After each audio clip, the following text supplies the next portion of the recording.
Assalamualaikum warahmatullahi wabarakatuh. Di video kali ini saya akan menjelaskan beberapa materi mengenai geologi. Materi pertama adalah mengenai konsep dasar geologi lingkungan. Sebenarnya apa sih geologi itu? Geologi merupakan ilmu yang mempelajari tentang bumi. Bumi sendiri terdiri dari permukaan dan bawah permukaan, serta bumi terdiri dari batu sebagai komponen penyusun, serta proses-proses fisik yang membentuk selama waktu geologi atau eksogen dan endogen. Berikutnya adalah lingkungan.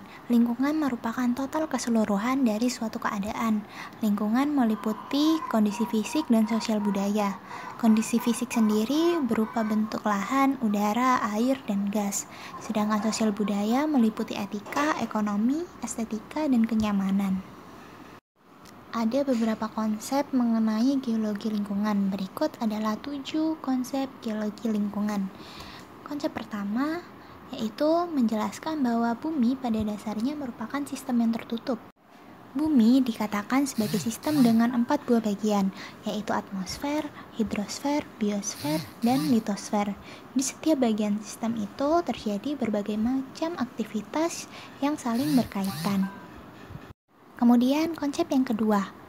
Konsep yang kedua menjelaskan bahwa bumi merupakan satu-satunya tempat yang paling sesuai dengan kehidupan manusia. Akan tetapi, sumber daya yang dimiliki sangat terbatas. Konsep yang ketiga menjelaskan bahwa proses-proses fisik yang terjadi di bumi mengubah bentang alam yang kita miliki.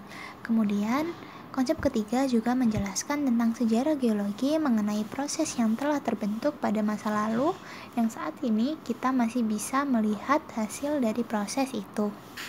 Berikutnya konsep keempat. Konsep keempat menjelaskan tentang banyak proses alam yang terjadi di bumi yang membahayakan umat manusia.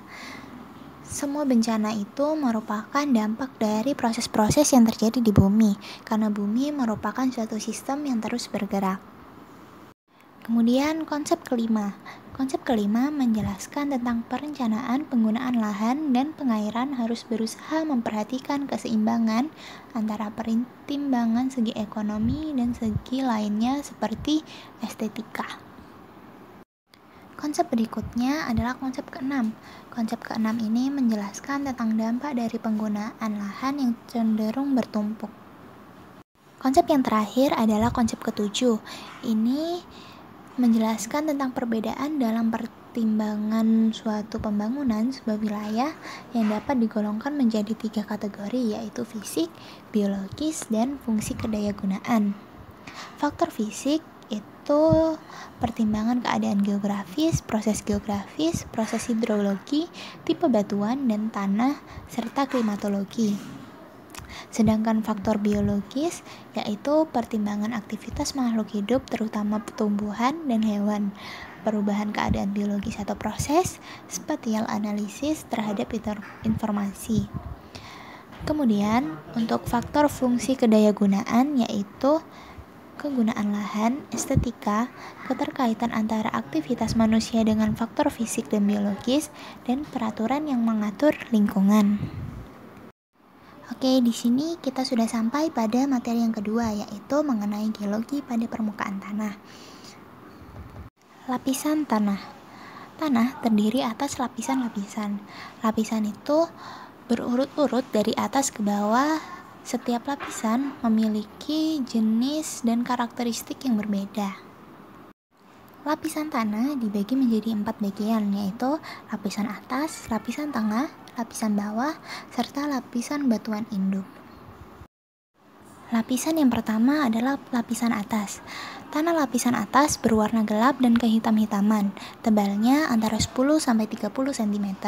Lapisan ini merupakan lapisan tersubur karena adanya bunga tanah atau humus. Kemudian lapisan bawah. Lapisan bawah warnanya lebih cerah dan lebih padat daripada lapisan atas. Lapisan tanah ini tebalnya antara 50-60 cm. Lapisan berikutnya adalah lapisan batuan induk tanah.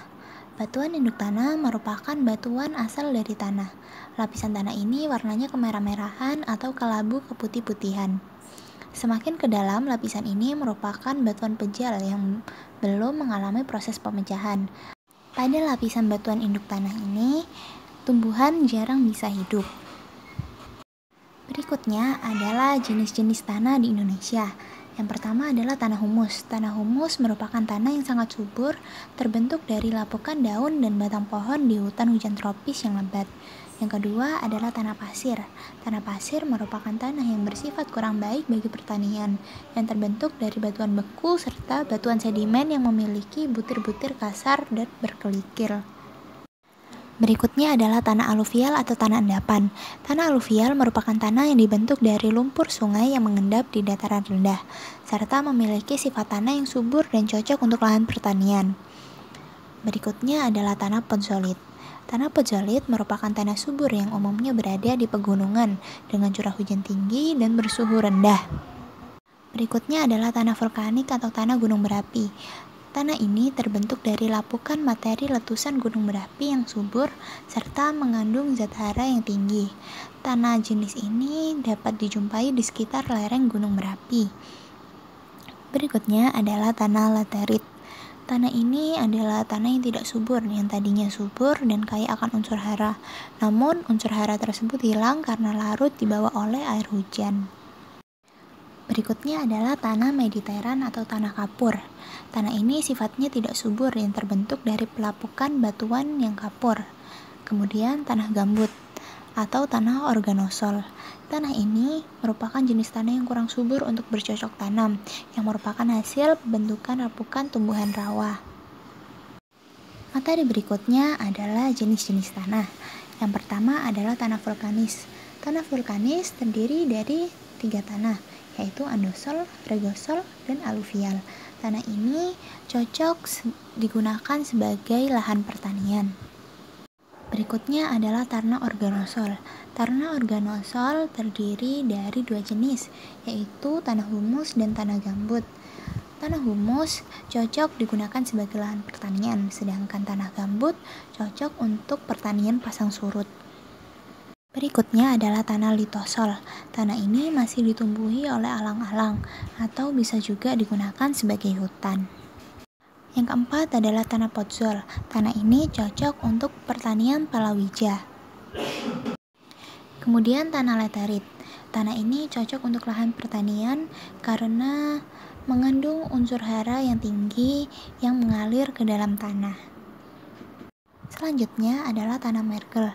Tanah ini memiliki ciri-ciri yang tidak subur, namun sangat cocok untuk budidaya hutan jati.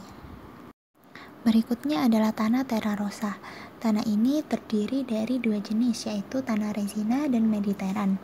Untuk tanah resina, cocok untuk budidaya tanaman palawija dan hutan jati.